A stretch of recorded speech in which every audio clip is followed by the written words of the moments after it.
As for the others, they are none of my business and have nothing to do with me. The Theory of Destiny. Xiefeng. February 20th, 2020. Confucius said. At 15 years old, I set my heart upon learning. At 30 years, I planted my feet firmly upon the ground.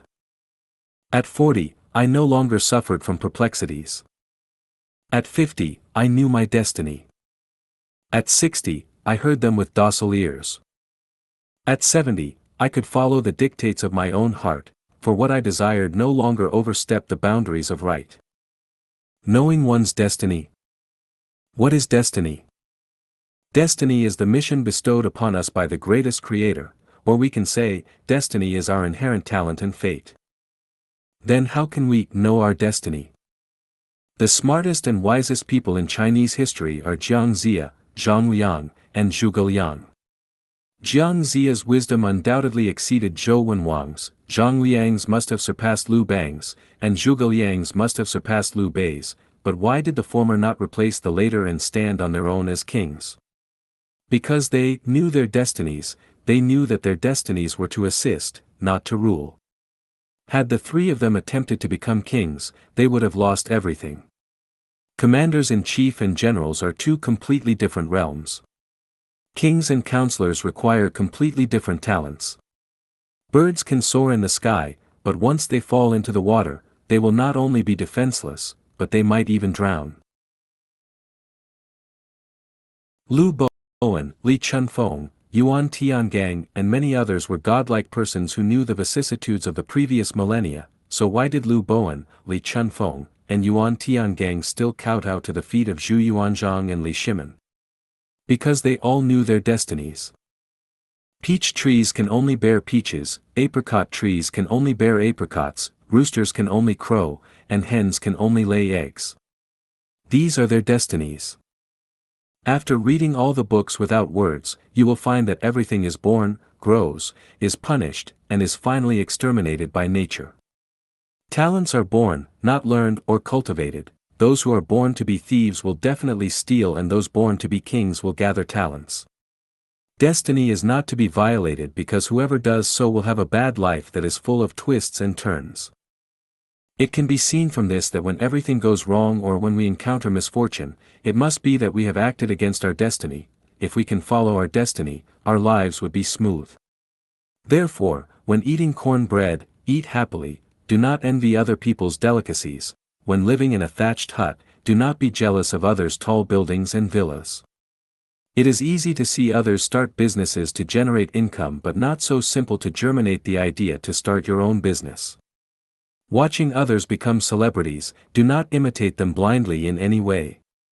Finding others becoming spiritual leaders, do not engage in sneaky and furtive activity dealing with spirits and deities or fortunes and disasters yourself and expect to be seen as Jesus or the Ziwei saint, or Maitreya Buddha coming again.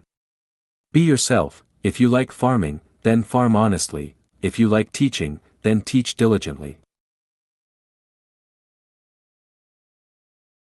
Do not follow others, because by knowing what you can do, you will be knowing and following your destiny. I would like to introduce my own process of knowing my destiny. I discovered very early that people with the Zhang surname can neither succeed in official careers nor become successful in financial ones. If a Zhang follows an official career, they will develop a bad reputation, and if they go into a financial career, they will become impoverished. However, the Jade Emperor's surname was Zhang, which proves that I can become a saint. Knowing this, I must enter neither an official career nor a financial profession. There are too many things that I cannot do because I am not cut for them. The only thing that I can succeed in is to become an immortal saint, but I will never become a god, let alone a king.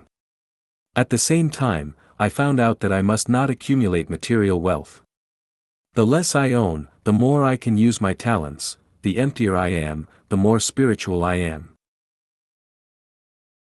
Leading people toward heaven, I can do. Leading people to run businesses to make money, I cannot. Leading people to change dynasties or become heroes, I definitely cannot do. In the end, I found that I cannot do much of anything very well, even if I try my hardest, but I can do service work. I can serve others, to be servants of others.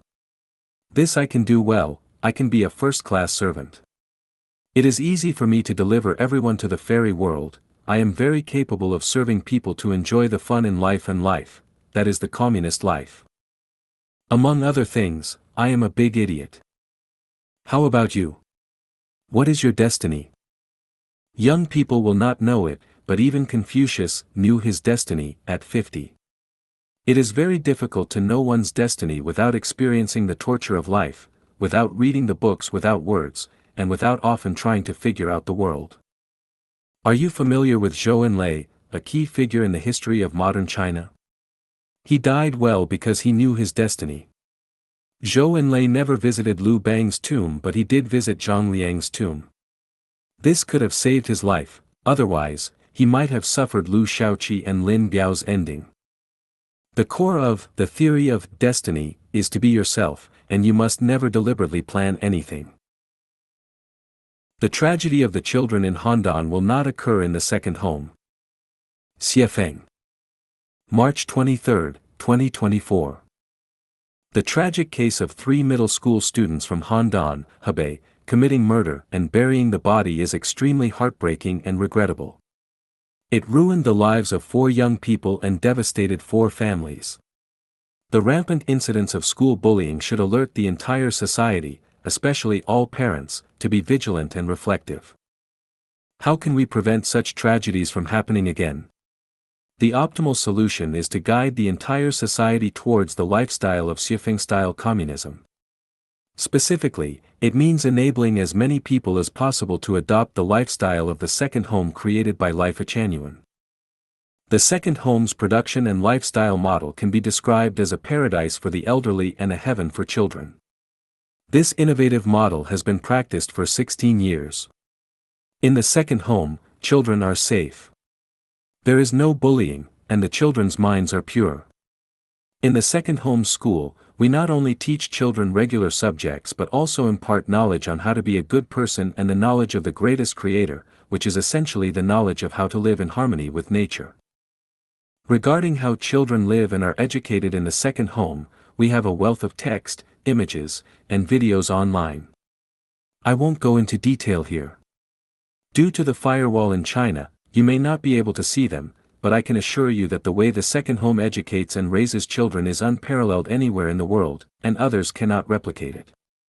Tragic events like the Handan case of 3 middle school students killing a classmate and burying the body will absolutely not happen. The second home's production and lifestyle model not only solves the problem of school bullying but also perfectly addresses the issue of elderly care.